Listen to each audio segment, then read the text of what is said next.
So today is a little review on a video done by James Grage about a year ago on bodybuilding.com, where he uses his UnderSun resistance loop bands. These are the bands I personally used in my home workout, so I do recommend those. But we're going to take a look at his actual workout with this other guy on screen and see what I think about it for a full body workout you can do at home. Let's jump into the video. So the first exercise chosen in the workout is going to be the banded split squat. Now this is a decent exercise overall, especially if all you have is bands. Just make sure you set up under your foot and that's not going to come loose when actually doing the split squat. However, I probably wouldn't put this first in the list. If you were going to do maybe a different thing like squats where you just put both feet under it at once, I'd probably pick that exercise over something like split squats, even with the bands. Of course, you know, if you follow this channel, I do use my Instar resistance bands bar in order to get what I think a little bit better of a lower body stimulus by doing it this way. However, this is a decent exercise, and if this is the only one you have, you can do this for your workout.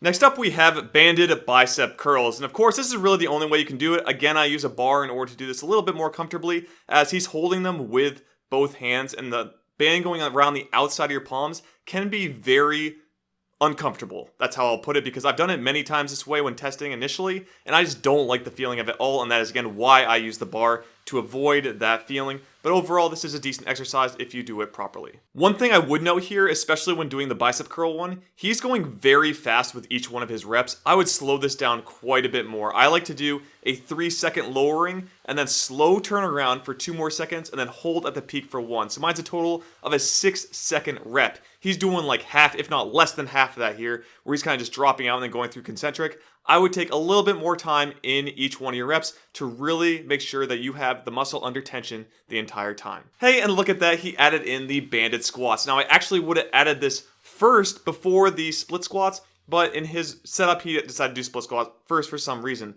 I like to do the 2 feet at the same time first, fatigue those, and then maybe later on in the workout add back in the split squat in order to round out the entire lower body, or something like a Romanian deadlift instead. You could just do a squat Romanian deadlift. Here he decided to do split squat, but again, I would have started with the squat first and then done split squats later. And also, because he doesn't have the bar, he has to hold the band up by his shoulders. I again found this to be pretty uncomfortable and also felt like I was pulling myself down. He does have a different version in other videos where he holds it up overhead, which is a little bit harder. But for me, I just always felt like if I didn't have the bar, these were a bit uncomfortable for me to do. I'd actually probably still do it even cross-armed if I didn't have the bar as well. And moving on, we have the overhead press. So focusing on working our shoulders. I like this coming in at this position. So my, again, big gripe with this is that the bands can be pretty uncomfortable to use. He has gloves on. Well, one of the two have gloves on, and that's going to be James who's wearing them.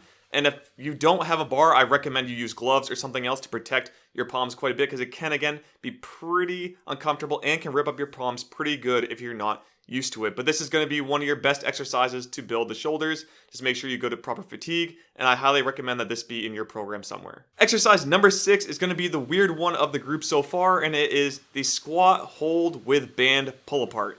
These, I don't know why he decided to put this in here. You're working completely different muscle groups. One's the lower body, one's the upper, or the posterior of the upper body. I just feel like this is just a waste. I would completely just remove this entire thing, as you've already worked the lower body pretty well at this point. And if you're going to do upper body exercises, especially for the back, you could keep this in, I guess, but I'd probably pick other ones over this exercise. And on to exercise number 7, we're finally focusing on the upper body with the chest, and he decided to do banded push-ups, one of my least favorite items with the UnderSun resistance loop bands. The reason being is that when you're doing push-ups, especially as you add more resistance to the bands, it is extremely uncomfortable for me. Also, the band moves up and down my back quite a bit. Even with keeping tension in it, it's just one of those very awkward exercises, even awkward to set up. And then again, your hands kind of feel like being pulled off the ground when you're doing it. It's going around your palms. Just this entire exercise, people keep putting it in videos I see, and I hate it. I absolutely hate the banded push-up. If I'm going to do it, just do push-ups to failure or something like that, and then go to your knees if you need more. Don't do it with the bands. It just is such an awkward movement. You could even lay on the floor and just do banded chest pressing, and I would do that over push-ups. If you're going to do anything with push-ups, get rid of the band and just do push-ups itself. All right, now we're moving on to our 8th exercise, and we have the banded archer pulls. Now, I tried this one in the past, and again, it's just one of those really weird exercises he chooses.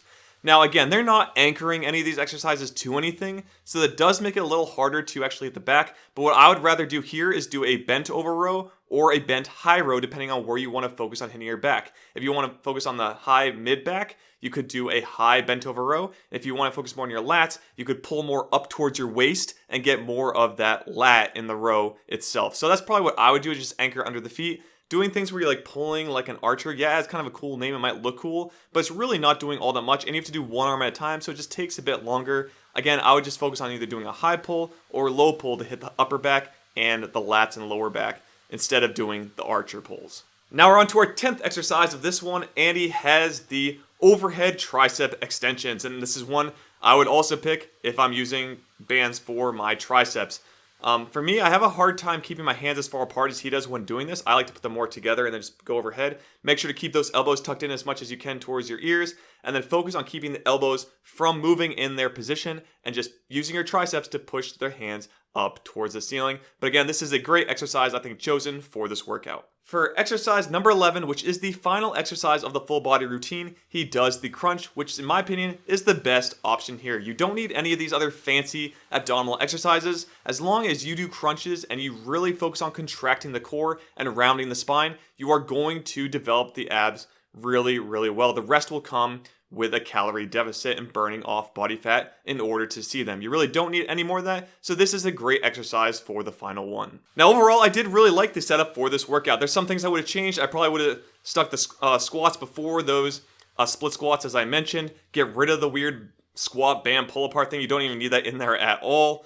You could also rearrange some of these. Biceps, I feel like, were pretty early, where I probably put them more towards the tricep over extensions were. But small things like that would just make this a little bit better, but still a decent exercise or workout overall. So you could try this and make some substitutions here and there to make it a little better, but decent video for what I've seen using resistance bands. So James, good job putting this one together for your fans. Now, if you want to take a look at my home workouts that I put together, one including a resistance bands workout, feel free to check out this video on screen. But remember, with that, be fit and game on.